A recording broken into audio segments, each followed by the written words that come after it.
दोस्त, क्या आप भी उसी जाल में फंसे हुए हो? दिन भर मेहनत का एहसास, लेकिन शाम को हाथ में कुछ नहीं। मैं बताता हूँ आपकी सबसे बड़ी गलती क्या है। आप शिकार करने से पहले ही दहाड़ देते हो।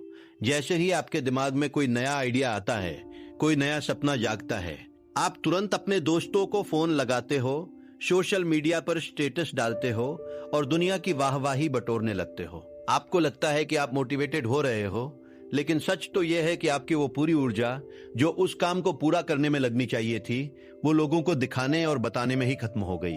अब मेरी बात ठंडे दिमाग से सुनो। क्या आप में इतनी हिम्मत है कि आप अगले 90 दिन के लिए इस शोर वाली दुनिया से बिल्कुल गायब हो जाओ, अपना फोन किनारे रख दो, फालतू की महफिलें छोड़ दो और बस अंधेरे में गुम हो जाओ? नेपोलियन हिल, जिन्होंने दुनिया के 500 सबसे अमीर और कामयाब इंसानों को करीब से देखा, उन्होंने एक बात सा कही थी, सफलता को एकांत पसंद है। हिल का मानना था कि जो इंसान अपनी योजनाओं का ढिंढोरा पीटता है, वो कभी बड़ा साम्राज्य खड़ा नहीं कर पाता। जरा थॉमस एडिसन के बारे में सोचो। जब वो बल्ब बनाने की कोशिश में 10,000 बार फेल हुए थे, तब वो हर हार के बाद बाहर आकर लोगों को सफाई नहीं दे रहे थे। वो अपनी प्रयोगशाला की खामोशी में बंद थे। वो जानते थे कि अगर उन्होंने अपने कच्चे इरादे दुनिया को बताए, तो लोगों का शक और उनका मजाक एडिसन की अंदरूनी आग को बुझा देगा। दोस्त, आपके पास भी वही आग है, लेकिन आप उसे लोगों की फालतू राय, ओपिनियंस की हवा देकर बुझा देते हो। खामोशी सिर्फ शांति नहीं है, ये एक हथियार है। विज्ञान कहता है कि जब आप अपना लक्ष्य किसी को बताते हो, तो आपका दिमाग एक नकली संतुष्टि यानी फेक सेटिस्फैक्शन महसूस करता है। आपके दिमाग में वही डोपामाइन रिलीज होता है जो असल जीत के बाद होना चाहिए था। नतीजा, आपका शरीर और मन ढीला पड़ जाता है। आपको लगता है कि आप जीत गए, लेकिन हकीकत में आपने अभी तक पहला कदम भी नहीं उठाया होता। आज आपकी सबसे बड़ी बीमारी यही दिखावा है।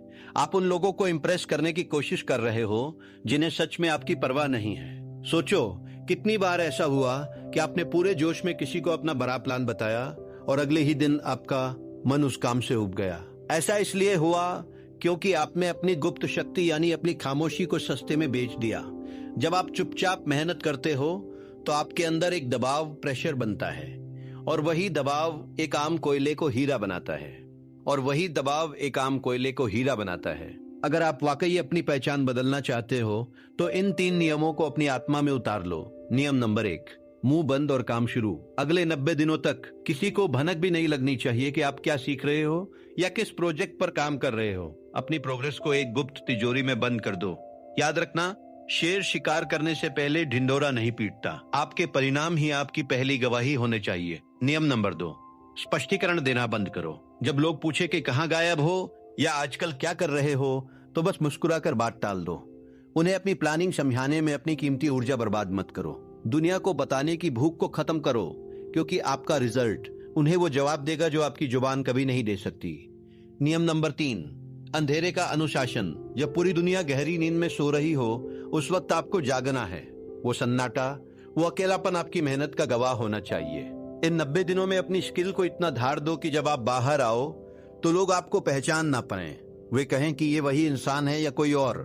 लेगेसी शोर मचाने से नहीं, रातों की खामोशी में की गई तपस्या से बनती है। अब फैसला आपका है। क्या आप भी उन्हीं 99% लोगों की तरह बस बातें करना चाहते हो, या उस 1% में आना चाहते हो जो करके दिखाते हैं? मैं आपको आखिरी बार चुनौती देता हूँ। क्या आप में इतना दम है कि आप अगले 90 दिन तक इस साइलेंट मोड के अनुशासन को झेल सको, या फिर 2 दिन बाद हार मान लोगे? अगर आपके अंदर वाकई वो आग अभी भी जिंदा है और आप खुद को धोखा नहीं दे रहे, तो कमेंट में पूरी ताकत से अपना नाम और उसके आगे खामोश लिखो। मैं देखना चाहता हूँ कि कितने लोग आज खुद से ये वादा करने की हिम्मत रखते हैं। अब जाओ, और तब तक मत रुकना जब तक आपका काम पूरी दुनिया के कानों में शोर न मचा दे।